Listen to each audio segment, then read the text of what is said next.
La pensée binaire est celle du passage à l'acte. C'est ce qui se passe quand on projette dans la réalité une déduction qui relève, au final, de la logique tétravalente. Mais tant qu'on n'a pas les idées claires à ce sujet, il se peut, et en fait il n'est pas rare, que des hypothèses et des jugements interfèrent négativement dans une décision. Dit autrement, dès qu'on introduit des suppositions, des présomptions dans un jugement et puis dans une décision, il n'y a aucun doute sur le fait que cela n'aura pas les effets escomptés. Là, on touche à un sujet à part entière.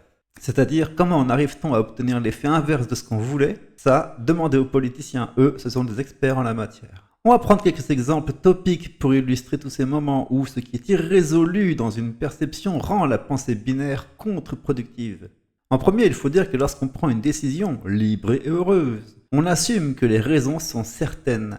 Si on me dit que ma voiture pourrait exploser, j'ai le choix entre la prendre ou ne pas la prendre. La pensée binaire est ce passage obligé pour la prise de décision. C'est le moment où on tranche. Lorsqu'il y a une incertitude dans une proposition, tirer une conclusion est toujours un risque. Le moment de la décision est là où s'exerce la liberté. Il consiste à projeter son analyse dans la réalité tridimensionnelle constituée de masse espace-temps. C'est ce moment où on se sent vivant, où on est en pleine conscience de l'ici et maintenant. La liberté est ce moment où on inscrit dans le temps son action. C'est là qu'on est vivant.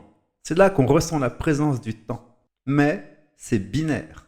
Tout ce qui se passe avant et après, en amont et en aval, n'a pas besoin d'être binaire. Et en fait, il ne le doit surtout pas. En amont et en aval de cet instant, on a le loisir d'analyser, sous-peser, évaluer et même de regretter son action. En amont, on fait collapser les jugements et les hypothèses en un vrai ou faux.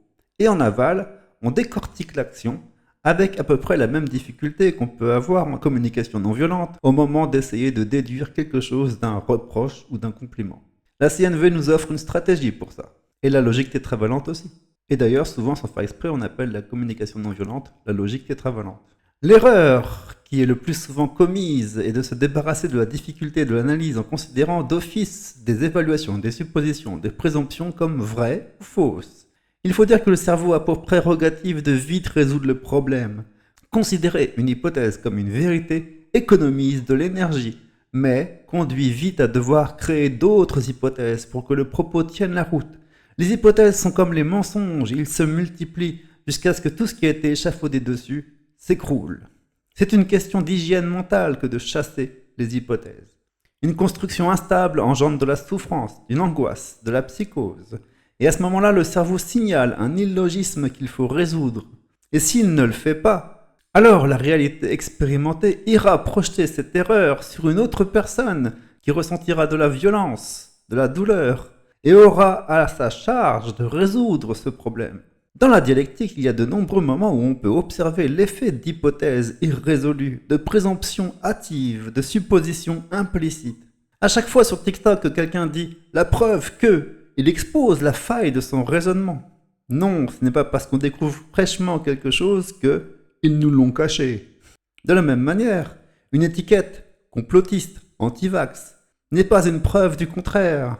Et encore de la même manière, on ne peut pas accuser quelqu'un de risquer de commettre un crime. C'est illogique. On ne peut pas interdire de porter un tissu sur la tête au nom de la laïcité. C'est illogique. On ne peut pas troquer des droits contre des devoirs. C'est illogique. À chaque fois, dans tous ces exemples, on fusionne des champs ontologiques qui sont incompatibles.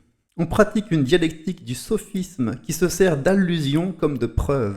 Et le propos que nous tenons vise simplement à expliquer pourquoi toute décision prise sur des bases aussi meubles, incertaines, malgré les apparences, ne peuvent avoir pour résultat que d'induire en erreur, faire souffrir et répandre la violence.